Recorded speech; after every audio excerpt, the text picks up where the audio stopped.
வணக்கம். ஜோதிடர் உமாராணி, சேலம்.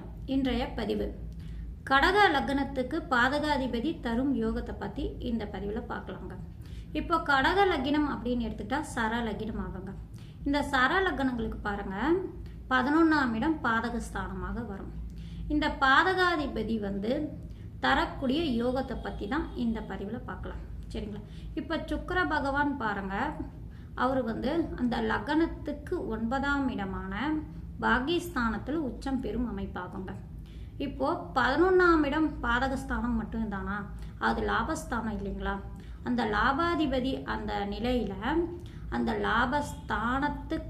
லாபஸ்தானமான லக்னத்துக்கு பாகிஸ்தானத்தில் உச்சம் பெறும் அமைப்பு அப்படிங்கிறதுனால இந்த கடக லக்னத்துக்கு பாருங்க, இந்த சுக்கிர பகவான் 9ஆம் இடத்தில் உச்சம் பெற்று நின்றிருக்கும் அமைப்பு அப்படிங்கிறது மிகப்பெரிய யோகத்தை கொடுக்கக்கூடிய அமைப்பாகவே இந்த ஜாதகர் கடக லக்னக்காரங்களுக்கு அமையுங்க. இந்த அமைப்பு இருக்கும் பட்சத்தில் அவங்களுடைய திசா காலங்களில் மிகப்பெரிய யோகத்தை கொடுக்கக்கூடிய அமைப்புங்க. இப்போ பாகிஸ்தானம் அப்படின்னு எடுத்துக்கிட்டால் அது குருவுடைய வீடு, தனக்காரகருடைய வீடு.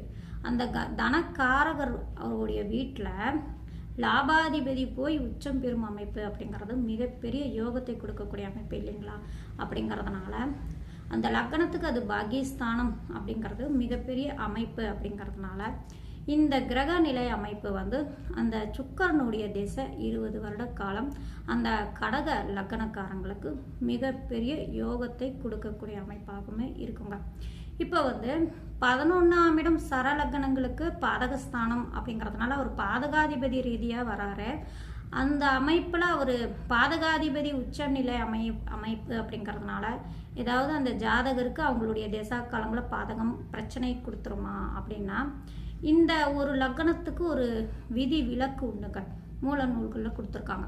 இப்போ மற்ற சரலக்கணங்களுக்கு பாருங்க, 11ஆம் இடத்துல அது பகை கிரக அமைப்பிலேயே வருங்க. அந்த லக்னத்துக்கு பகை கிரக அமைப்பாகவே வரும்.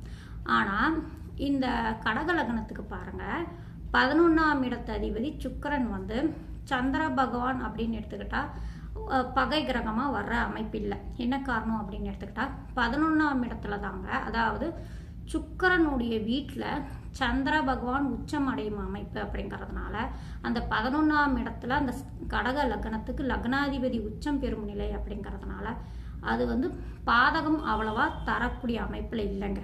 சரிங்களா? அப்படிங்கிறதுனால இந்த லக்னத்துக்கு மட்டும் பாதகத்தன்மை அதிகமாக பாதிப்பு கொடுக்கறது இல்லை அப்படின்னு மூல நூல்களில் உண்டு.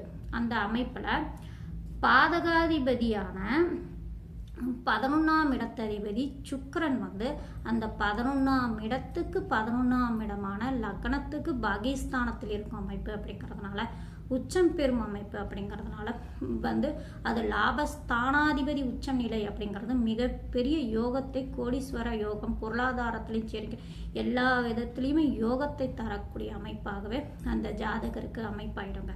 சரிங்களா? அது மட்டும் இல்லைங்க, அந்த பாக்யாதிபதி குரு உடைய நிலை எப்படி இருக்குன்னு பார்த்துங்க.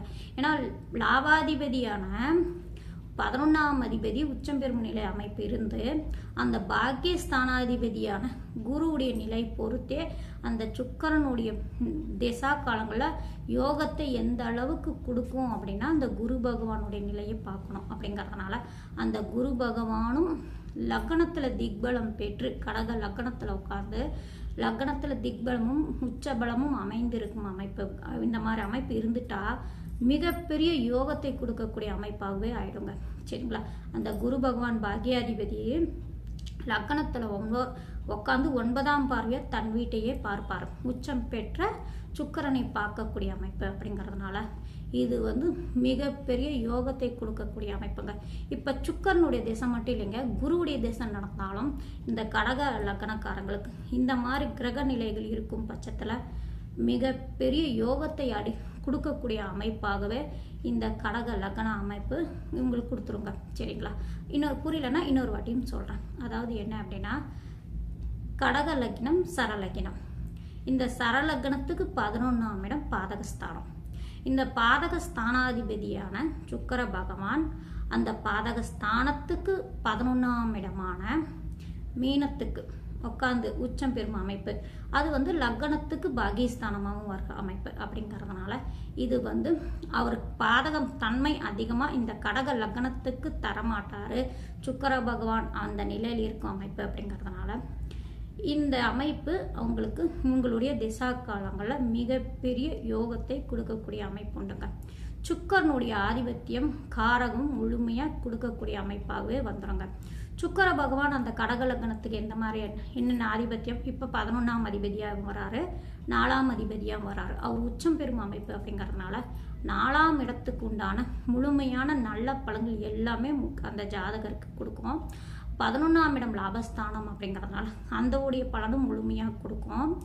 சுக்கரனுக்கு உண்டான காரகம் என்னங்க, அதுக்குண்டான பலனும் முழுமையாக கொடுக்கும் அந்த ஜாதகருக்கு. அதுவே அந்த ஜாதகருக்கு பாருங்கள், திருமணத்துக்கு பிறகு இந்த தேசம்லாம் நடக்குது அப்படின்னா மிகப்பெரிய யோகத்தை அதிகமாக கொடுக்கக்கூடிய அமைப்புங்க. ஏன்னா சுக்கர பகவான் என்னங்க கலஸ்திர காரகராகவும் வராரு இல்லைங்களா, அந்த மாதிரி அமைப்பு அப்படிங்களா. திருமணத்துக்கு பிறகு இந்த கிரக அமைப்பு வந்து மிகப்பெரிய யோகத்தை கொடுக்கக்கூடிய அமைப்பாகவே வந்துடுங்க. சரிங்களா, இதெல்லாம் நல்ல பலன் கொடுக்கக்கூடிய அமைப்புங்க. அந்த குரு பகவான் வந்து லக்னத்திலேயோ இருப்பது சிறப்பு, மிகப்பெரிய யோகத்தை கொடுத்துரும். சரிங்களா, அது மட்டும் இல்லைங்க, அந்த குரு பகவான் லக்னத்துக்கு 5ஆம் இடத்துல உட்காந்து 9ஆம் இடத்தை பார்த்தாலும் நல்ல பலன்கள் கொடுத்துருங்க. அதாவது 5ஆம் இடம் அப்படின்னு எடுத்துக்கிட்டான்னா விருச்சக ராசி வந்துடுங்க. விருச்சகத்தில் உட்காந்து மீனத்தை பார்த்துட்டாலும் ஏதாவது ஒரு விதத்தில் அந்த குரு பகவான் வந்து அந்த சுக்கிர பகவானை பார்க்கக்கூடிய அமைப்பு அப்படிங்கிறதுனால மிகப்பெரிய யோகத்தை கொடுக்கக்கூடிய அமைப்பாகவே அந்த ஜாதகருக்கு இருக்குங்க இந்த திசா காலங்கள். சரிங்களா, இது வந்து அவங்களுடைய கரெக்டான பருவ காலங்களில் நல்லா சம்பாதிக்கக்கூடிய வயது, நடுத்தர வயது நல்லா சம்பாதிக்கிறாங்க இல்லைங்களா, இந்த மாதிரி காலகட்டங்களில் இந்த ஜாதகருக்கு இந்த கிரக நிலை கடக லக்கணக்காரங்களுக்கு இந்த திசை மட்டும் நடந்துச்சுன்னா மிகப்பெரிய உயரத்துக்கே அவங்க போகக்கூடிய அமைப்பு அதிகமாக இருக்குங்க. சரிங்களா, இந்த கிரக நிலை அமைப்பு நல்லா இருக்கும். அதே போல் அந்த சுக்கிர பகவான் எந்த நிலைமையில இருக்காங்கன்னு பாருங்கள். அந்த சுக்கிர பகவான் உச்சம் பெற்று இருந்தாலும் அந்த வீட்டின் அதிபதி நல்ல நிலைமையில இருந்தாலும் சாரம் கொடுத்த கிரகம் எந்த நிலைமையில இருக்குன்னு பாருங்கள். சாரம் கொடுத்த கிரகம் ஏதாவது ஒரு விதத்தில் பாதிக்கப்பட்டால் கண்டிப்பாக அந்த முழுமையாக பலன் கொடுக்காது.